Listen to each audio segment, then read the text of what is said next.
Hallo meine Lieben und willkommen zurück auf meinem Kanal. Ich habe heute wieder eine schöne Inspiration für euch und zwar ist das dieses Gemälde, welches den wunderbaren Namen Wundergarten trägt. Und wenn euch der Malprozess davon interessiert, dann bleibt auf jeden Fall einfach dran. Es ist auf jeden Fall ein Gemälde, was mir sehr viel Spaß gemacht hat und ich hoffe, es macht euch genauso viel Spaß beim Zuschauen.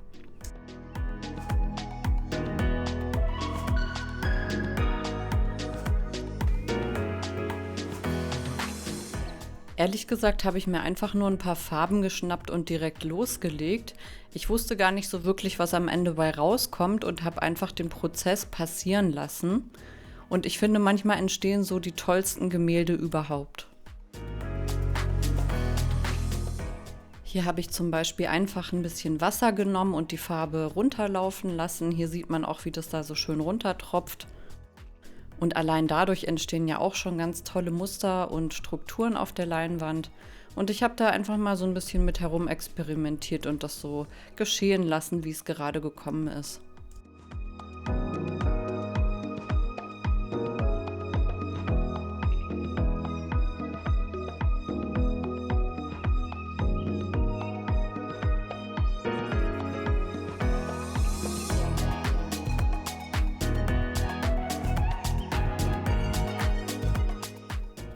Ich habe übrigens gerade einen kleinen Sale bei Etsy, also falls ihr euch für meine Gemälde interessiert, dann schaut doch da unbedingt einmal rein. Der Link ist wie immer in der Videobeschreibung. Es gibt auch kostenlosen Versand für alle Lieferungen in die EU und außerdem noch einen schönen Rabatt, vor allem für Bestellungen aus Deutschland. Schaut doch gerne einfach mal rein, was ich da so momentan im Angebot habe. Ich brauche auf jeden Fall Platz.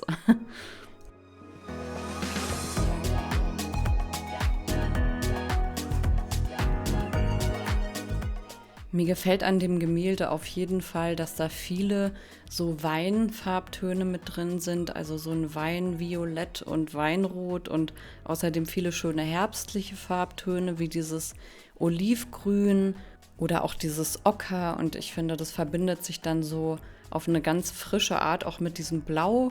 Und naja, ich habe jetzt erstmal ein bisschen rumexperimentiert und ihr habt ja auch schon das Endergebnis gesehen, aber es macht auf jeden Fall sehr viel Spaß. Hier habe ich auch nochmal mein Malmesser benutzt. Ich hatte mir letztens eins bei Bösner gekauft und das ist seitdem wirklich immer in Gebrauch. Also ich liebe das total.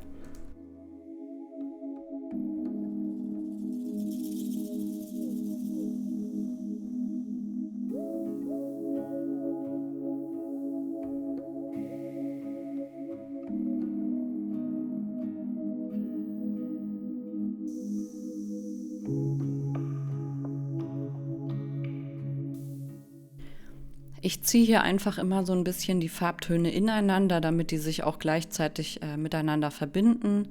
Und hier habe ich mir jetzt ausgedacht, dass ich die Acrylfarbe direkt aus der Tube auftrage. Da wollte ich auch nochmal besondere Effekte mit kreieren. Und ja, ich habe mich einfach so ein bisschen ausgetobt. Ich habe einfach das fließen lassen und war ein bisschen kreativ. Und das hat auch wirklich ganz gut getan, muss ich sagen. Ich kann es euch nur empfehlen.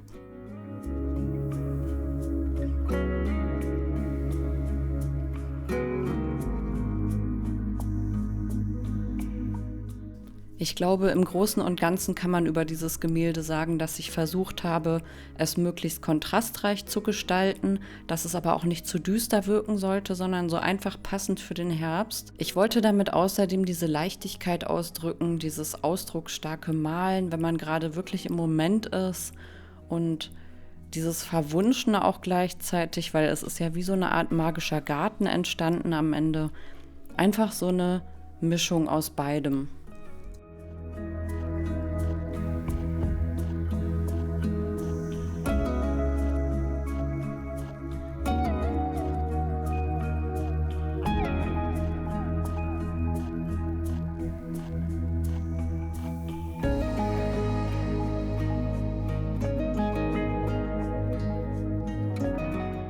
Hier habe ich mir nochmal ein etwas größeres Palettmesser genommen. Damit kann ich einfach diese etwas cremigere, dickere Farbe auftragen und außerdem fülle ich damit noch eine größere Fläche.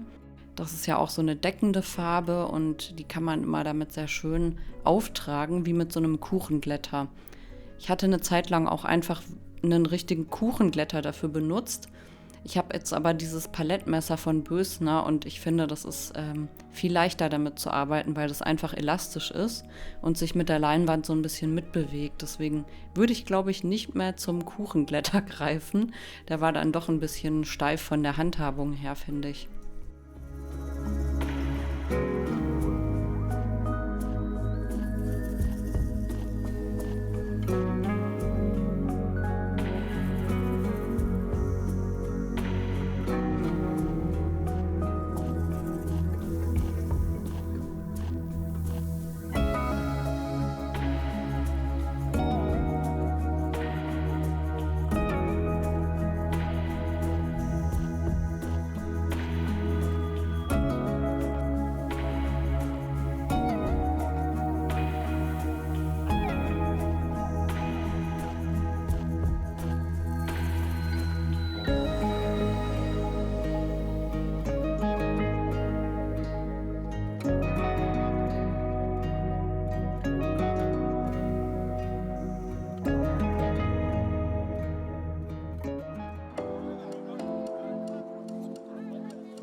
Auf der rechten Seite ist mir das auf jeden Fall ein bisschen zu kantig geworden und da wollte ich etwas sanftere Übergänge haben, damit das wirklich diesen verwunschenen Effekt hat. Und hier kann man auch noch mal sehr schön sehen, wie man einfach die Farbe mit so einem Palettmesser wieder runternehmen kann. Und es bleibt trotzdem von der Farbe, die da drunter liegt, immer noch so eine kleine Schicht übrig. Und ich finde, es gibt immer ganz schöne atmosphärische Effekte auf der Leinwand. Deswegen lasse ich das auch einfach so. Ich finde, das sieht schön aus.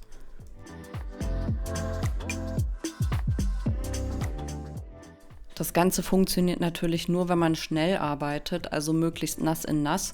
Ich hatte ja auch vorher die Leinwand ein bisschen angefeuchtet, da fällt es natürlich leichter. Ich würde euch auf jeden Fall dazu raten, dass die Farben, die ihr benutzt, für sowas nicht zu dick sind. Für die pastosen Effekte, zum Beispiel dieses Weiß unten, braucht man natürlich einen deckenden Farbton, das ist klar. Aber wenn der Rest der Farben so ein bisschen locker, leicht und ein bisschen flüssiger ist, ist es natürlich viel leichter damit zu arbeiten.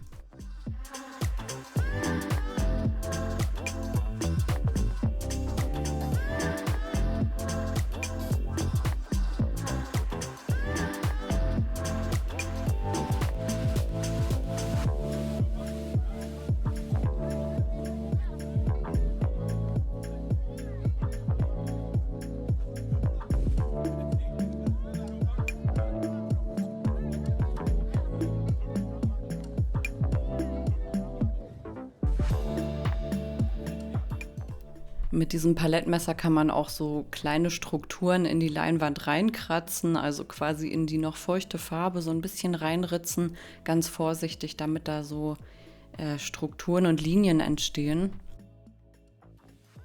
Man kann natürlich ganz viel Spannung in so einem Gemälde erzeugen, indem man darauf achtet, dass es einen Kontrast zwischen den scharfen Umrissen und den weichen gibt. Also dass es quasi beides in einem Bild gibt. Wir haben ja hier ganz klar den Fokuspunkt auf der linken Seite im oberen Drittel. Da ist diese wirklich dunkle Stelle und die gleicht sich dann natürlich so ein bisschen aus mit den helleren Farbtönen. Und so hat man noch eine ganz schöne Komposition. Ich glaube, das sind so die grundlegenden Regeln der abstrakten Kunst, die man beachten sollte, dass es immer genug freie Flächen geben sollte und Flächen, an denen sich was konzentriert, also etwas dunklere, kräftigere Stellen, wo mehr los ist sozusagen. Und dann hat man am Ende auch wirklich ein schönes Gemälde, was harmonisch aussieht.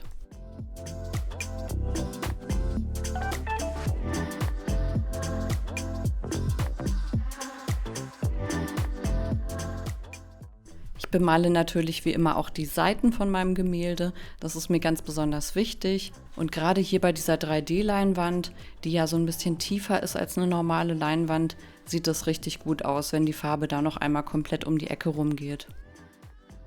Noch einmal kurz als Info, das ist eine Leinwand mit den Maßen 100 x 1,20 x 4 cm. Also schon recht groß und wie gesagt halt auch mit dieser etwas tieferen Seite.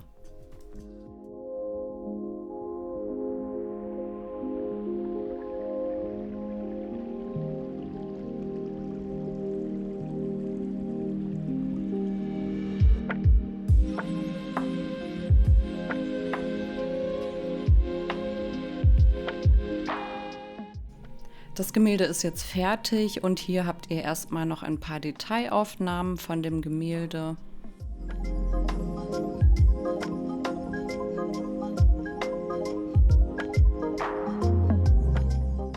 Ich mag daran einfach dieses herbstliche, verwunschene, fast schon ein bisschen düstere, aber nicht zu düstere. Ich finde, es hat schon fast so einen leichten Halloween-Touch, aber passt auf jeden Fall wunderbar zur Erntezeit und zum Herbst. Und ich hoffe, euch hat das Video gefallen. Falls ja, dann lasst mir gerne ein Like und ein Abo da und dann sehen wir uns beim nächsten Video. Bis dann und ciao!